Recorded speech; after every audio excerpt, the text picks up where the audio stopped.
think the biggest thing that I learned is faith on the mission. I mean, it is the first principle of the gospel, and faith in Jesus Christ especially.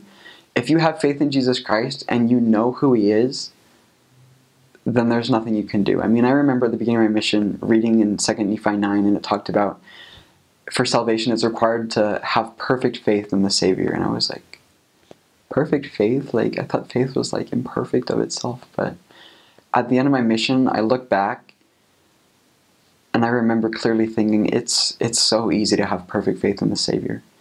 And it just comes from obeying. Faith and obedience are the same thing. And the motive for that is knowing Jesus Christ. So the biggest thing you can do to grow in your faith, for me, has been to read the scriptures and pray.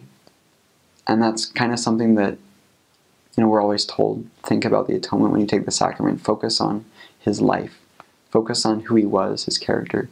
But the more you learn about Jesus Christ, and especially from the Book of Mormon, you'll learn a lot about who he is, why he did what he did. Then you'll know where he's coming from when he asks you to do things. And faith to do what he wants, even if it's not your own will, is something that comes with understanding his plan of salvation. And so immerse yourself in the scriptures, and you'll understand when the time comes that you're asked to face something that you don't want to face, or when you're presented with something that's hard for you to deal with, you'll know that Jesus Christ is right there with you. And that's the biggest source of power, is just him as our Savior. So just come to know Jesus Christ, and there's nothing that can compare to that as a source of power in your life.